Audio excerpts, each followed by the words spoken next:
Hi అండి, అందరికీ నమస్తే. Welcome to money home. ఈరోజైతే ఏమేమి కూరగాయలు తెచ్చారంటే మా వారు క్యారెట్, బీట్రూటు, బంగాళదుంప తెచ్చారండి. ఈ క్యారెట్, బీట్రూట్ అంటే జ్యూస్ కూడా చేసుకుంటున్నాను అన్నమాట నేను. అందుకనేసి క్యారెట్, బీట్రూటు, ఇక కూర వండటానికైతే బంగాళదుంపలు తెచ్చారు. క్యారెట్ కూడా వండుతానండి ఒక్కొక్కసారి. మా బాబుకి ఇష్టం అన్నమాట క్యారెట్ కర్రీ. ఇక నేను బంగాళదుంపలు అయితే కోద్దామని పక్కన పెట్టేశాను. ఇక కూరకు కావాల్సినవన్నీ అయితే నేను ముందే తీసుకొని పక్కన పెట్టుకుంటానండి. కరివేపాకు ఇది కూడా ఫ్రిడ్జ్లోనే ఉంటుందన్నమాట.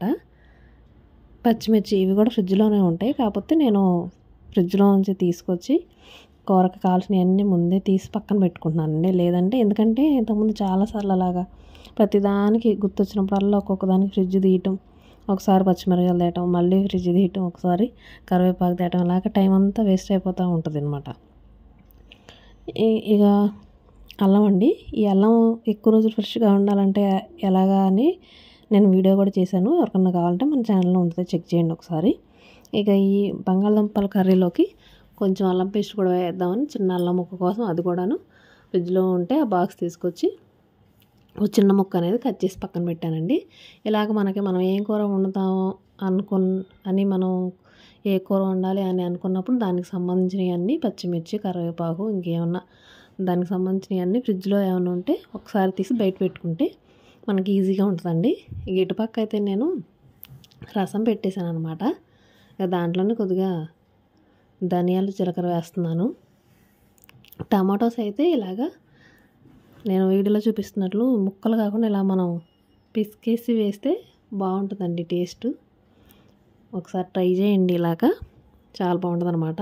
ఆ రసం కూడా దాంట్లోకి వస్తుంది కదా, చాలా బాగుంటుంది ముక్కల కంటే ఇలాగ వేసుకుంటే. ఇక నేను ఇప్పుడు తక్కువ టైంలోనే నేను కూర ఎలా ఎక్కువ పనులు చేసుకోవాలనేది నేను చెప్తానండి. ఇలా 4 పొయ్యిలు ఉంటే మాత్రం మనకి చాలా తొందరగా పనులు అవుతాయి. ఎందుకంటే 4 పొయ్యిల మీద 4 వండుతామని కాదు, మనం ఎక్కువ చేసుకోవాల్సి వచ్చినప్పుడు, ఎక్కువ రకాలు చేసుకోవాల్సి వచ్చినప్పుడు తొందరగా అయిపోతుంది అనమాట. నేను రైస్ కుక్కర్లో ఇదివరకు అన్నం వండేదానండి, ఇప్పుడు వండట్లేదు. అందుకని ఒక పొయ్యి మీద కుక్కర్ రైస్ పెడతాను, ఒకదాని మీద కర్రీ, ఒకదాని మీద రసం.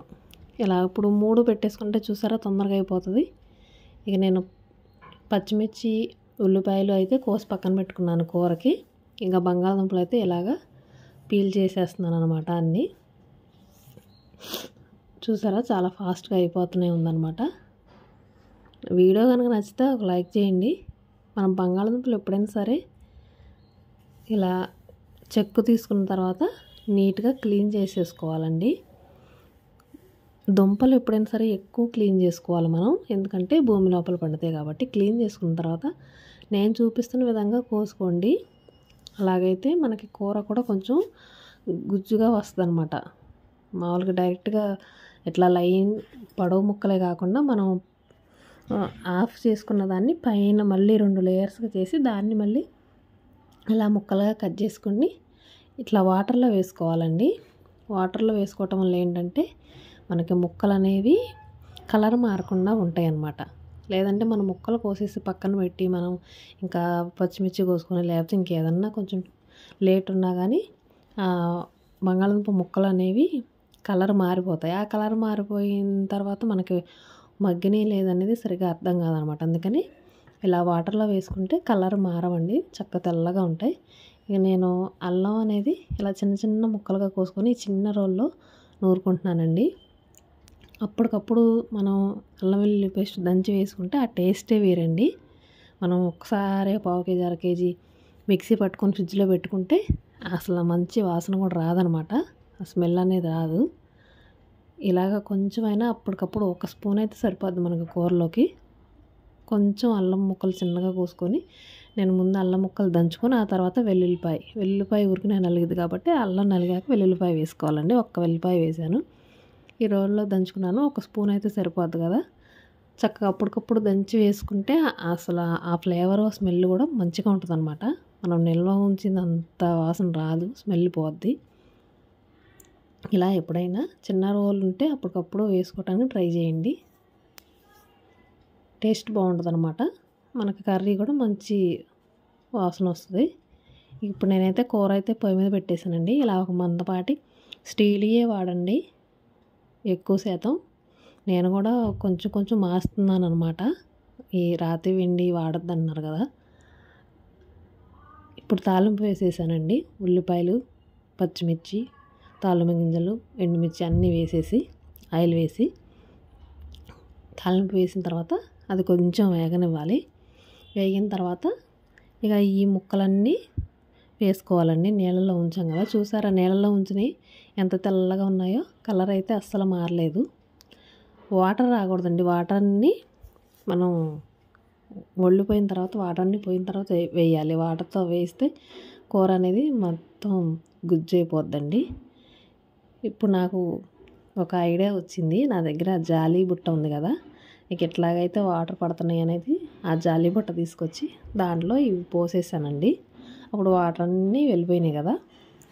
బాగుంది కదా ఈ టిప్. ఏదో మీకు కూడా ఉపయోగపడుతుంది. ఇది కూడా షేర్ చేశాను. ఇప్పుడు వాటర్ అన్నీ ఈజీగా డ్రైన్ అయిపోయినాయి. ఇక మనం కూరలో వేసుకోవటమేనండి. ఇలా వేసుకోవటం వల్ల చూసారు కదా ముక్కలు అనేవి ఎంత తెల్లగా ఉన్నాయో. లేదంటే ఈ గాలి తగిలి కలర్ అనేది మారిపోద్ది అనమాట. ఇలా వేసిన తర్వాత ఇక మనం కొంచెం మీడియం ఫ్లేమ్లో పెట్టుకొని మొత్తం అలా కలుపుకోవాలండి. ఇప్పుడు మనకి కలర్ మారాలన్నమాట. ఇప్పుడు తెలుస్తుంది మనకి. ఇప్పుడు మనం వేసినప్పుడు కలర్ వైట్గా ఉన్నాయి కాబట్టి ఇప్పుడు మగ్గినప్పుడు మనకి కలర్ అనేది కొంచెం గోల్డ్ కలర్లోకి వస్తాయి అన్నమాట మొక్కలు. అప్పుడు కొంచెం మగ్గినాయి అని మనకు తెలుస్తుంది. ఇటు పక్క రసం అయితే కాయిపోతున్నాయండి. మంచి స్మెల్ వస్తుంది చక్కగా. నేను ధనియాలు, జీలకర్ర, కొద్దిగా అల్లం, వెల్లిపాయ అన్నీ వేసాను కదా, మంచి వాసన వస్తుందండి. ఈ లోపు నేను ఇటు బియ్యం కూడా కడిగేసాను అనమాట. కూర వండుతున్నాను కదా, కూర వండుతూనే ఇటు బియ్యం కూడా కడిగేసి అటు పక్క స్టవ్ మీద పెట్టేశాను. ఇటు కూర మగ్గుతూ ఉంది. అటు నేను మళ్ళీ ఆ రసం అనేది తాలింపు వేస్తున్నానండి. మనం ఒక్కొక్క పని చేసుకుంటూ ఉంటే టైం అనేది సరిపోదు. ఒకేసారి మనకి వీలైనన్ని చేసుకోవాలి. ఇప్పుడు అన్నం అంటే మనం చేసేదేం లేదు కదండి, పొయ్యి మీద పెడితే సరిపోతుంది కదా. అందుకనే అటు పెట్టాను. కొంతసేపు అయిన తర్వాత వెలిగిస్తాను అనమాట. ఈ కూర కూడా మనం 2-3 నిమిషాలకు ఒకసారి తిప్పుకుంటే సరిపోద్ది. ఈ లోపల ఖాళీగా ఉంటుంది దీనికి రసం అనేది తాలింపు వేస్తే ఆ పని కూడా అయిపోద్ది కదా. ఇలా మనం ఒకేసారి 2-3 పనులు చేసుకోవటం వల్ల మనకి టైం అనేది కలిసి వస్తుందండి. వంటగదిలో ఎక్కువసేపు ఏం కూర్చుంటాం, ఉన్న కాసేపట్లోనే మనం అన్నీ చకచకా చేసేసుకుని పని అంతా కంప్లీట్ చేసేసుకొని వంటగదిలోంచి కొద్దిగా హాల్లోకి వెళ్ళి రిలాక్స్ అవ్వచ్చు. 24 గంటలు వంటగదిలోనే ఉన్నామంటే ఇక మనకి గాలి ఆడక చెమట పోస్తూ ఉంటాయి. అసలే సమ్మర్ కూడా వచ్చేసింది కదా. చూసారు కదా, మీరు కూడా ఇలాగా తక్కువ టైంలోనే ఎక్కువ పనులు చేసేసుకోండి. మరి మీరు ఎలా చేస్తారని కామెంట్లో చెప్పండి. అన్నం పెట్టేశాను, రసం తాలింపు వేసేసాను, కూర కూడా ఉప్పు కారం వేస్తే అయిపోయినట్టేనండి. వీడియో నచ్చితే లైక్ చేయండి, షేర్ చేయండి, సబ్స్క్రైబ్ చేసుకోండి.